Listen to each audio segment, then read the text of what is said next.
pessoas mais infelizes deste mundo. Amém? Amém? Amém. Dizem que no próximo dia 21 de dezembro de 2012 o mundo acabará.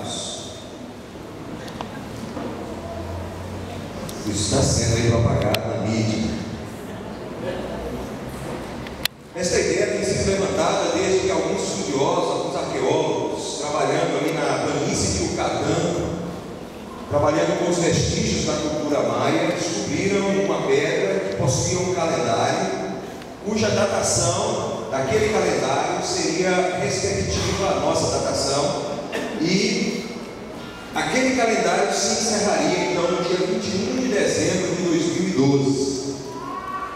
Por inferência, alguns pesquisadores que estavam ali concluíram que para aquele povo o mundo teria fim naquela data. Alguns místicos esotéricos então começaram a anunciar o fim do mundo a partir daquele calendário, de que o mundo acabará agora no próximo dia 21 de dezembro. Isso está correndo aí na mídia em termos gerais. Alguns outros estudiosos interpretaram aquele fato de outra forma. Interpretaram o fato dizendo que o calendário terminou naquela data porque naquela pedra não havia lugar para continuar colocando datas. Veja como é interessante a ciência nos nossos dias, né? Você pode interpretar o fato de duas formas. Na verdade, essa segunda interpretação é muito mais lógica do que a primeira. Não havia mais espaço para colocar. Então, o calendário encerrou no dia 21 de dezembro de 2012. Mas alguns estudiosos dizem que não é porque é o fim do mundo para os maias. E se é o fim do mundo para os maias, é o fim do mundo para todos. Certo? Errado, né? Errado. Muitos estão aí falando sobre este fim do mundo agora, né? E até o pessoal antecipando a data do casamento antes do fim do mundo. Brincadeira, viu, Marcos e Janete? Nós sabemos que é brincadeira isso, tá? Brincadeira. A Rede Globo, meus irmãos, lançou até um seriado com este tema. Está aí, né? Não assisti, não sei do que está tratando, mas eu vi lá alguma coisa sobre o fim do mundo. Até na universidade, um doutor outro dia falando que o mundo vai acabar mesmo. Interessante ouvir isso ali na faculdade, né? Meus irmãos, para nós evangélicos, primários na Bíblia, o mundo acabará quando Jesus voltar pela segunda vez para consumar a história, para consumar o seu reino, quando ele virá para levar a sua igreja e posteriormente para julgar todos os homens. É isso que a Bíblia fala sobre o fim do mundo. A Bíblia fala que haverá um fim. Fala que haverá a parousia, a vinda de Jesus, a segunda vinda. E quando ele voltar pela segunda vez, a Bíblia diz que todo olho verá, e ele virá então, encerrará a história, consumará todas as coisas, porá um fim em todas as coisas, levará para si a sua igreja, e então em seguida julgará todos os homens. Na verdade, meus irmãos, não temos nenhuma indicação de que o mundo acabará neste final de mês. Nenhuma. Em Mateus 24, 35, abram suas Bíblias. Seria muito importante vocês abrirem, porque o povo está falando sobre essas coisas, e você vai poder mostrar esses textos aí para as pessoas que estão falando que o mundo vai acabar agora, né? Mateus 24, 35. Por que nós não podemos afirmar que o mundo vai acabar no dia 21? Porque Jesus disse que nem ele sabia quando o mundo iria acabar, nem os anjos, somente o Pai sabia. Somente meus pais tinham esse conhecimento.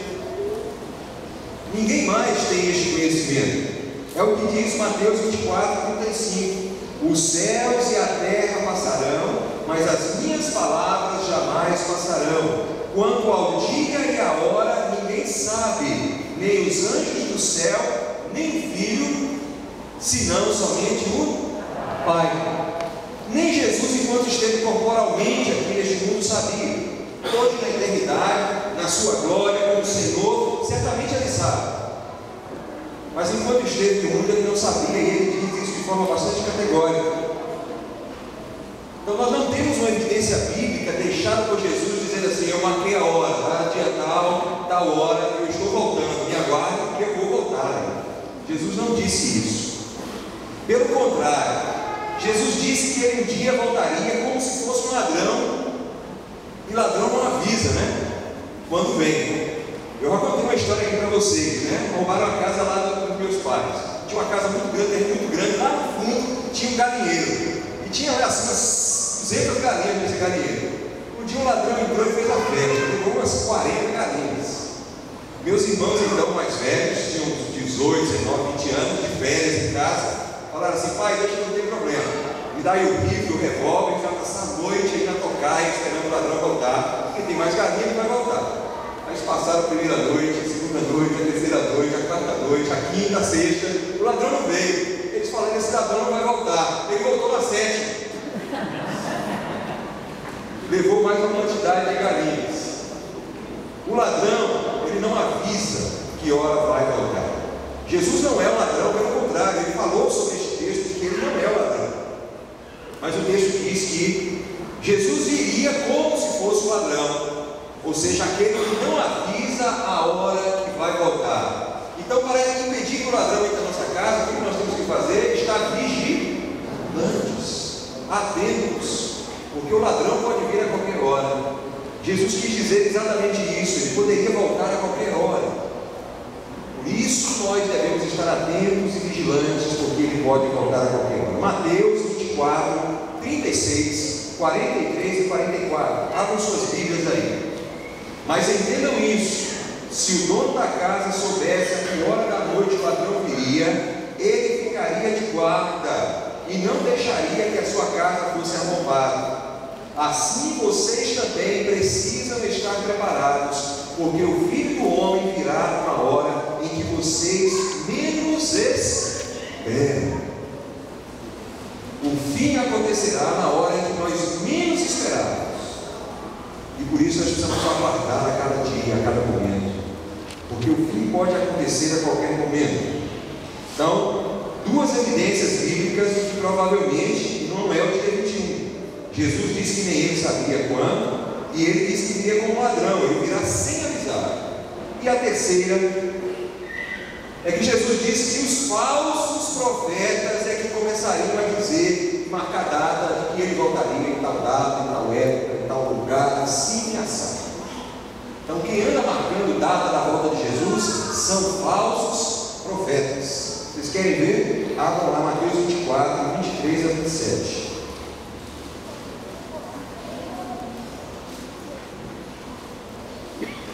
Então, se alguém vos disser: eis aqui o Cristo, ou ele ali, não acrediteis, porque se há de levantar falsos cristos e falsos profetas, e mostrarão tais sinais e milagres, que se fora possível enganariam até os escolhidos. Vede que de antemão vos tenho declarado: se pois vos disserem, ei-lo que está no deserto, não saiais, ou ei-lo no interior da casa, não acrediteis, porque assim como o relâmpago que sai do oriente e se mostra até o ocidente, assim será a vinda do Filho do Homem. Todo olho verá, todos terão conhecimento de que Jesus voltou, quando ele vier. Mas os falsos profetas muitas vezes marcam data. Uma profetisa no final do século XIX que marcou, por exemplo, que Jesus voltaria em 1914. Aí Jesus não voltou, ela marcou que Jesus voltaria em 1918. Aí Jesus não voltou. Aí ela disse que Jesus veio espiritualmente. O texto diz que todo olho ficou desacreditada, essa profetisa, ainda levada muito a sério na sua igreja, mas completamente desacreditada porque errou nas suas previsões. Quem anda marcando data da volta de Cristo são falsos profetas. Isso não quer dizer que Jesus não possa voltar amanhã, ou daqui a uma semana, um mês, um ano, ou 1000 anos, ou agora, né, Neto? Ou agora, Neto está me dizendo agora. Pode, ele pode. É na hora que o Pai disser: vai, consuma a história e cumpre aquilo que está programado, está planejado. Assim vai acontecer, meus irmãos. A quarta coisa que eu quero dizer por inferência, é que Satanás não pode declarar quando Jesus vai voltar efetivamente, porque ele não tem este conhecimento. Satanás não é onisciente, o conhecimento dele é limitado. Ele não possui conhecimento do futuro, assim como ele não possui conhecimento do que está no nosso coração. Ele não tem acesso ao nosso coração, nem ele tem acesso ao futuro. O futuro a Deus pertence. Agora, meus irmãos, vamos conjecturar aqui um pouco. Mas se o mundo acabasse no dia 21, isso seria um problema para você, irmão? Para mim seria. Para mim não seria. Se o mundo acabar no dia 21, isso não será um problema para mim. Por quê? Porque eu creio que Jesus, quando morreu na cruz, ele já pagou o preço da minha salvação. O meu tesouro já foi guardado pelo Senhor. O meu lugar já foi garantido, não por mérito meu, mas pela graça de Cristo. Então, aquele que crê em Deus, que confia em Deus, que crê na palavra de Deus, que confia nas promessas de Deus, ele não tem que temer o fim do mundo. Não tem que temer. Porque nós partiremos daqui para a glória. Como disse certo pastor uma vez, nós seremos promovidos a vivermos eternamente em um lugar de gozo, de alegria e de paz na presença do Senhor. Se o mundo acabasse no dia 21, nós iríamos para o céu. Isso não é perda, é ganho. Isso não deve produzir medo no nosso coração, mas uma ardente expectativa positiva. Na verdade, eu pessoalmente anseio por estar com o Senhor, porque eu tenho certeza que será muito melhor do que estar neste mundo. Mas volto a dizer, Jesus não marcou a data da sua vinda, e eu não creio que ela acontecerá no dia 21 de dezembro. Entretanto, se acontecesse, eu creio que pela graça de Deus eu estaria preparado para me encontrar com meu Senhor. Meus irmãos, se o mundo acabasse neste mês, no dia 21 de dezembro de 2012, e eu volto a dizer, pessoalmente, não creio que isso acontecerá. Isso quer dizer que esta seria a última ceia do Senhor que nós teríamos aqui neste mundo. Já pensaram nisso? A última. Porque depois dessa nós vamos cear com o Mestre na mesa. Amém? Nós vamos cear na mesa com Jesus. É a promessa bíblica. Nós vamos participar das bodas do Cordeiro. Será uma festa eterna. Se Jesus voltasse no dia 21, hoje seria a última ceia que nós iríamos participar e celebrar em nome dele, divulgando que ele veio a este mundo, divulgando que ele é o Salvador. E aí se cumpriria aquilo que está lá no texto, em 1 Coríntios 11, de que nós estaríamos antecipando a sua vinda, a sua volta. A última ceia deste mundo. Porque a partir daquele momento nós nos assentaríamos na mesa do Cordeiro e cearíamos junto com ele. Meus irmãos, um dia isso acontecerá pela fé.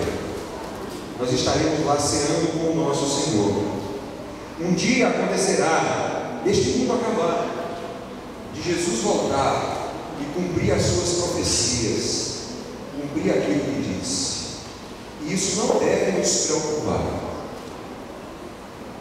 pois o nosso tesouro está guardado, pois a vida nos foi garantida por Jesus, pois a morte será vencida por cada um de nós pela fé, porque Jesus já foi preparar um lugar para nós na casa do Pai. Amém, irmãos?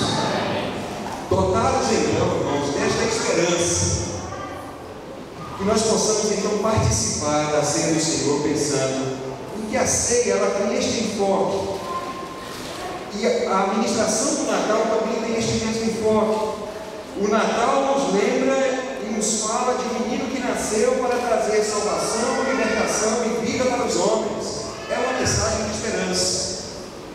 A ceia do Senhor fala de um homem que veio e consumou isso de forma efetiva na história. Entregou sua vida na cruz para nos dar vida abundante neste mundo, vida eterna na presença do nosso Deus. Hoje nós vamos celebrar a ceia do Senhor, que nós possamos estar com o nosso coração cheio de esperança do nosso encontro com o nosso Deus, que pode se dar a qualquer momento, e sem nenhum receio, sem nenhuma ansiedade, que nós possamos confiar no Senhor e deixar que isso aconteça na hora que o Senhor quiser. Amém, meus irmãos? Quero convidar então todos os crentes em Jesus, em comunhão com Cristo e com a igreja, para participarem da ceia do Senhor,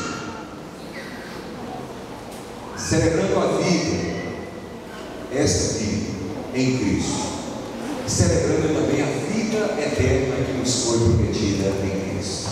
Amém? Quero pedir a Isabel, o Henrique, a Fernanda e o Sebastião para nos ajudarem na ministração da ceia do Senhor. Hoje nós queremos fazer o modelo antigo. Vamos distribuir o pão, depois vamos distribuir o cálice, depois vamos escolher os cálices. Ok? Então eu quero pedir a todos os irmãos em Cristo que possam e vão participar da ceia do Senhor